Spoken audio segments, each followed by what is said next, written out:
समाज में गोली मारना, ब्लेड से काटना या पेट्रोल डालकर जला देना आम हो चुका है। हमारे समाज के कुछ लोग कहते हैं लड़कियां अंधेरा होने के बाद घर से निकलेगी तो बलात्कार होगा। मैं आप सबसे पूछता हूं कि उस 2.5 साल की बच्ची ने कौन से छोटे कपड़े पहने थे, किसका बलात्कार हुआ? उस 90 साल की औरत ने किसको उकसाया कि उसके साथ बलात्कार हुआ? ऐसा क्यों है कि हम हमेशा लड़कियों की अस्मिता पे ही सवाल उठाते हैं? ऐसा क्यों है कि हम हमेशा लड़कियों पे अंकुश लगाने की बात करते हैं? घर के अंदर, गली मोहल्ले में, बस में, मेट्रो में या कोई भी पब्लिक प्लेस पर किसी भी महिला के साथ यौन हिंसा होती है या कोई लड़का किसी लड़की को छेड़ रहा होता है या उससे मजा लेने की कोशिश करता है तो हम सब अपनी आंखें क्यों फेर लेते हैं? हम किसी लड़की औरत पर कमेंट पास करने से पहले ये तो नहीं सोचते कि हमारे इस तरह के दुर्व्यवहार से, बदतमीजी से उनके दिल और दिमाग पर क्या गुजरती होगी? क्या कभी किसी छेड़ने वाले ने ये सोचा है कि उसका 1 मिनट का मनोरंजन किसी लड़की की मानसिकता पर फिजिकली और इमोशनली क्या असर डालता है? सिर्फ एक बार खुद को लड़कियों की जगह पर रखकर देखिए, पता चल जाएगा कुछ ना कर पाने की कसर क्या होती है। हम लड़कियों को freedom of space, freedom of movement क्यों देने को तैयार नहीं है? एक बार सोच कर तो देखिए, आदमी के इस तरह के व्यवहार से लड़कियां कितना टूटती, कितना सहमती और कितना डरती है लड़कियां। छोटी सी आशा, मस्ती भरे मन की भोली सी आशा, चांद तारों को छूने की आशा, आसमानों में उड़ने की आशा। यह छोटा सा, छोटी सी आशा, मस्ती भरे मन की भोली सी आशा। 100 रुपए की घड़ी चुराई, अब तो जेल में आना पड़ेगा, जेल की रोटी खानी पड़ेगी, जेल का पानी पीना पड़ेगा, अब तो जेल में आना पड़ेगा। शोषण का हाल में क्या हुआ? छुटकी कब से पोसंपा खेल रही है? फिर यहाँ मैं तेरा कब से इंतजार कर रहा हूँ। देख मैं तेरे लिए क्या लाया। वाह भैया, चॉकलेट। हाँ, ये बहुत पसंद है ना। लेकिन ये तो छोटी वाली है। अरे आज छोटी लाया हूँ, कल बड़ी वाली लाऊंगा। मैं तुझे खिलाती के चली आजा मेरे पास, तितली कहे चल हट बदमाश, तितली उड़ के चली फूल ने कहा आजा मेरे पास, तितली कहे चल हट बदमाश, तितली उड़ के चली फूल ने कहा आजा मेरे पास, तितली कहे चल हट बदमाश, उड़ के चली फूल ने कहा आजा मेरे पास, तितली कहे चल हट बदमाश, तितली फूल ने कहा आजा मेरे पास, चल हट बदमाश।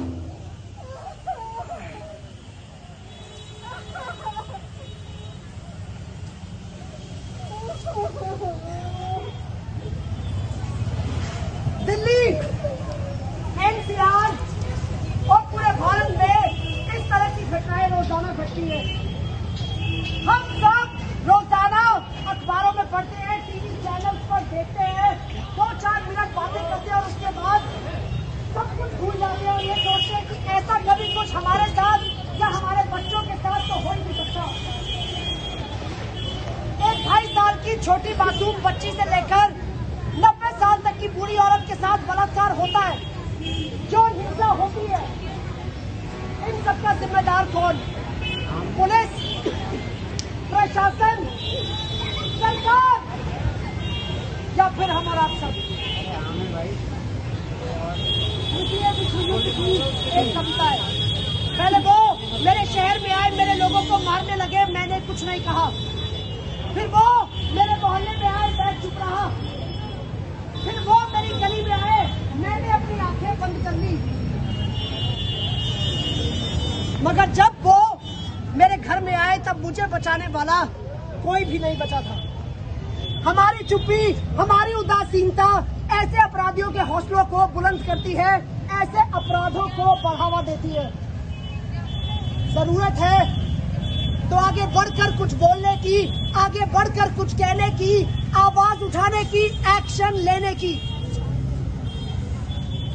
अगर हमारे घर के आसपास, गली मोहल्ले में, पड़ोस में, स्कूल में, कॉलेज में, कैंपस में, कहीं भी किसी भी लड़की के व्यवहार में अगर कोई बदलाव आता है तो उससे बात करें, उसे नजरअंदाज ना करें। यदि आपकी बहन या दोस्त या कोई भी कॉलेज में, घर के आसपास कोई भी लड़की किसी भी रिश्तेदार या किसी भी पड़ोसी के बारे में कोई भी शिकायत करती है तो आप उसकी बात को सुने, उसकी बात पर विश्वास करें, ना कि उसे नजरअंदाज करें। फिजिकल अब्यूज करने वाले कोई प्रोफेशनल क्रिमिनल नहीं होते, वो कोई भी हो सकते हैं। हमारा दोस्त, हमारा पड़ोसी, हमारे रिश्तेदार, यहाँ तक कि हमारा भाई भी। अपराध सहना और अपराध देखकर भी चुप रहना अपने आप में कानूनी अपराध और यदि आपके आसपास, गली मोहल्ले में, घर में, पड़ोस में किसी भी लड़की या महिला के साथ छेड़खानी, मारपीट, प्रताड़ना, घरेलू या यौन हिंसा होती है तो ये ना सोचे कौन क्या कहेगा, कौन क्या करेगा। खुद आगे बढ़िए, स्थानीय लोगों और पुलिस को साथ में लेकर उनके मामले में दखल दीजिए, समाज के बंद दरवाजों पर दस्तक दे। हम सब अपने घरों में लड़कियों को बहुत कुछ सिखाते हैं। दुपट्टा ऐसे ओढ़ो, ऐसे चलो, वैसे मत चलो, रात को अंधेरा होने के बाद घर से बाहर मत जाना, अगर जाना पड़े तो भाई को साथ में लेकर जाना। ऐसे लोगों से दोस्ती कर, ऐसे लोगों से दोस्ती मत कर, ये कर, वो कर, ऐसे न, वैसे न। हम सब अपने घरों में लड़कों को क्यों नहीं सिखाते, क्यों नहीं समझाते कि लड़कियों को समाज में इज्जत, सम्मान, आजादी और बराबरी कैसे दी जाती है। शुरुआत हमें खुद से करनी होगी। एक नारा हम सबने सुना है, बेटी बचाओ और बेटी पढ़ाओ, लेकिन हमें लगता है कि इससे एक कदम आगे बढ़कर बात करने की जरूरत है, इससे एक कदम आगे बढ़कर सोचने की जरूरत है। बेटी बचाओ और बेटी पढ़ाओ जैसे नारों से कई ज्यादा जरूरी है अपने घरों के बेटों को समझाओ कि अगर आपके घर के बेटे समझ गए तो बेटियां पढ़ भी जाएंगी, बढ़ भी जाएंगी और पढ़ लिखकर अपने माँ बाप का नाम भी रोशन करेंगी। हिंदुस्तान में आजादी सिर्फ मर्दों को नहीं मिली थी, मर्द और औरत दोनों को मिली थी। जब संविधान ने दोनों को बराबरी के हक और बराबरी के अधिकार दे दिए तो फिर हम मर्द कौन होते हैं औरतों की आजादी को नियंत्रित करने वाले। शुरुआत हमें खुद से करनी होगी। अपनी आंख और कान खुले रखिए और समाज में छिपे इन सफेद पोश भेड़ियों से सावधान रहे। याद रखिए, अगर ऐसा कुछ भी होता है तो उसकी जिम्मेदार वो लड़की नहीं होती, इसके जिम्मेदार होते हैं हम और आप, जो अपनी आंख और कान सिर्फ इसीलिए बंद कर लेते हैं कहीं कोर्ट कचहरी और पुलिस स्टेशन के चक्कर न काटने पड़े। नतीजा, सबूतों के अभाव पर अपराधी साफ साफ बच निकलता है और उससे में उसको और हौसला मिलता है नए अपराध करने में। क्या हम सब समाज में ऐसा माहौल नहीं बना सकते जब महिलाओं के बारे में हिंसा सोचने के बारे में ही एक अपराध हो? शुरुआत हमें खुद से करनी होगी। आखिर क्यों हम अपनी आवाज उठाने के लिए निर्भया जैसे किसी बड़े हादसे का इंतजार करते हैं? क्या हम सब मिलकर समाज में ऐसा माहौल नहीं बना सकते जहाँ महिलाओं के प्रति हिंसा के बारे में सोचना भी अपने आप में एक अपराध हो? दस्तक दीजिए समाज के दिमाग पर, दस्तक दीजिए उनकी सोच पर, दस्तक दीजिए उनके जहन पर। हम सब दस्तक देने की कोशिश कर रहे हैं, आप सब भी दस्तक दें और ये दस्तक आखिरी दस्तक होनी चाहिए कि बस अब बहुत हो गया। अब हमें महिलाओं के खिलाफ और अत्याचार और हिंसा मंजूर नहीं है। कि now it's enough. No more crime against women. Zero tolerance. अब हम सब और नहीं सहेंगे. अब हम सबको और मंजूर नहीं है.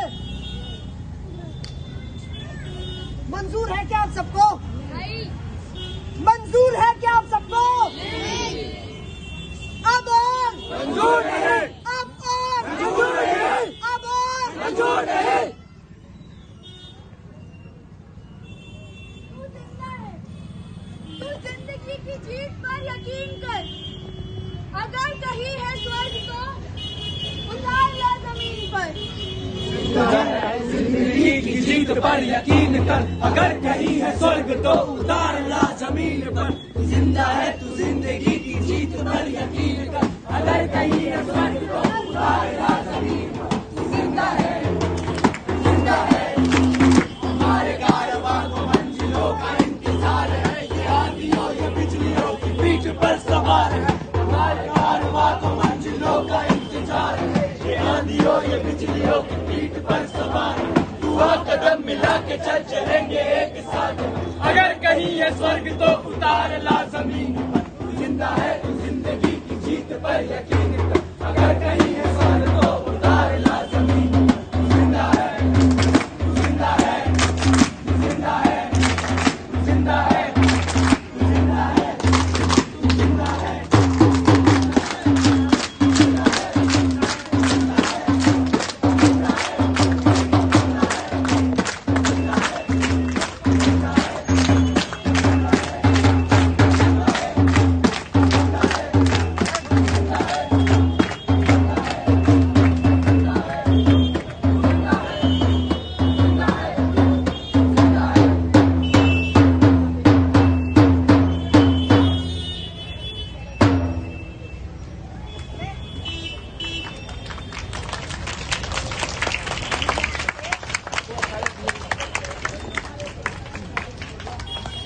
नमस्कार दोस्तों, ये नाटक जो आपने देखा इसका नाम है दस्तक।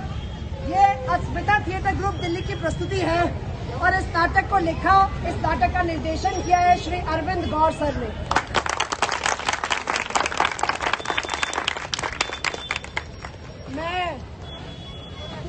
मैं डिस्ट्रिक्ट लीगल सर्विसेज अथॉरिटी का बहुत बहुत शुक्रिया अदा करता हूं और दिल्ली पुलिस का, जिन्होंने हमें यहाँ पर बुलाया और यहाँ पर नाटक करने का मौका दिया। डिस्ट्रिक्ट लीगल सर्विसेज के हमारे बीच में प्रियांशु जी मौजूद हैं।